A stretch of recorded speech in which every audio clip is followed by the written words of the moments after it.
Well, it's been quite an eventful year with long duration assets in the equity market, at least, rewarded handsomely during the first half of the year, really through July. And then this higher for longer, interest rates, inflation, fears, rearing their ugly heads again. But I think we may be turning the corner. And so we're pretty excited about that. We have been in effectively a bull market with higher lows since its inception. And here we are again. We're on the way up. I think what happened this year is quite significant. It happened that the Bitcoin moved up during a risk-off, a very important risk-off moment, the regional bank crisis in March. It went from 19,000. This is a long-term chart, so what I'm telling you is an intraday. It hit a low during that regional bank crisis at 19,000 and shot up to 30,000. Why was that? Flight to quality, as Larry Fink would say. Flight to quality, as we would say. Flight to safety, as we would say. Because there is no counterparty risk here in this decentralized, transparent monetary system, unlike what happened to the fiat monetary system in 08-09.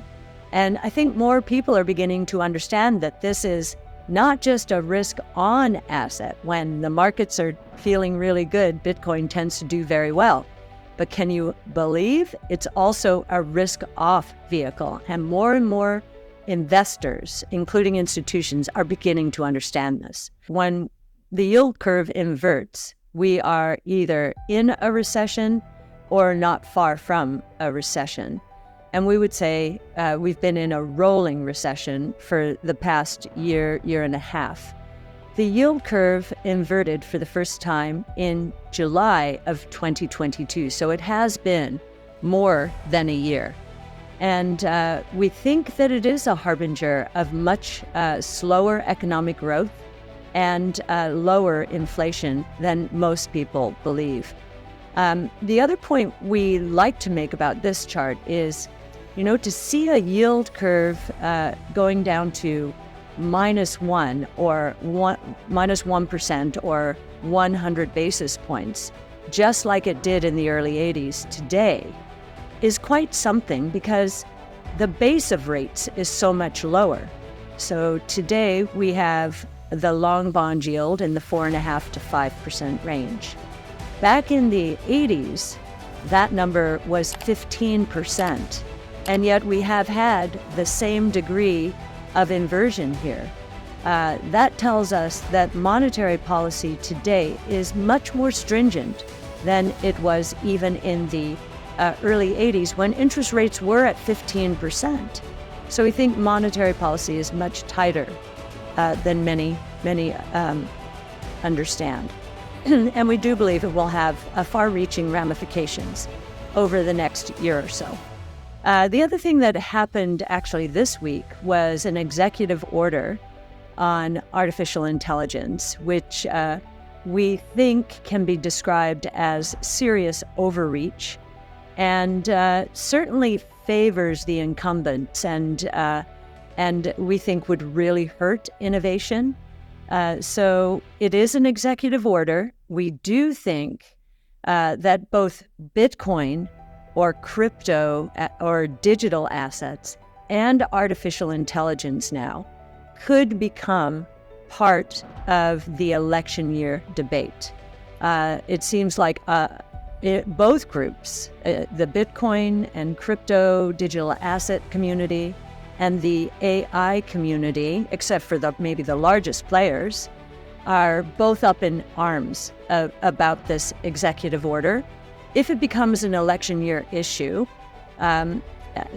we believe that candidates will distinguish themselves with their points of view on these topics. The federal deficit as a percent of nominal GDP since the late 60s And I remember in moving into the business or coming into the business in the late 70s, early 80s, during the Reagan administration, when the deficit hit 5%, and typically the deficit does go up during difficult periods, recessions in particular, because of what we call contra-cyclical spending. This is what government is supposed to do, provide a safety net. Well, you can see what's happened since then. We're now, supposedly without a recession, we're at roughly 6% as a percent of GDP, the deficit is.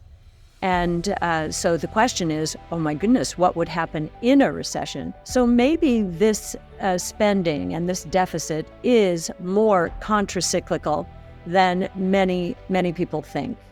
And we learned from the early 80s that the best way to get out of a deficit like this is to have very rapid growth. So you'll look at the 80s and 90s. We had spectacular growth. Technology was coming of age. Inflation and interest rates were coming down. And you can see what happened to the deficit. It turned into a surplus during Bill Clinton's administration.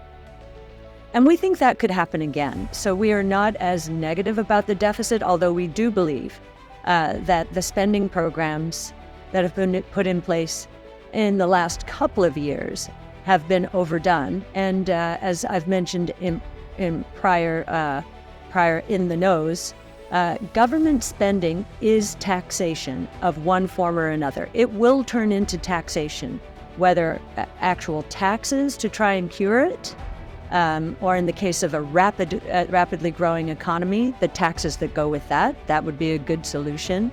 We are in the same territory where we were in 08-09 when we were going through the biggest financial crisis of our lives. So that just gives you a sense of how depressed the housing market is.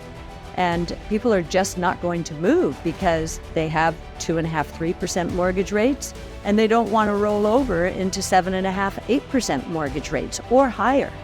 Many people look at what's going on now and say, this is a recipe for inflation.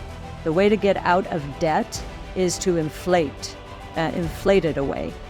We don't think that's going to be the case. Actually, the risk is not inflation moving forward. It is deflation. Chairman Powell this week during his comments after the board meeting, I think he had an inkling that the employment reports this week were going to be weak.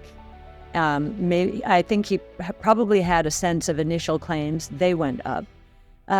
But also perhaps an early read on the employment report, which today was very weak.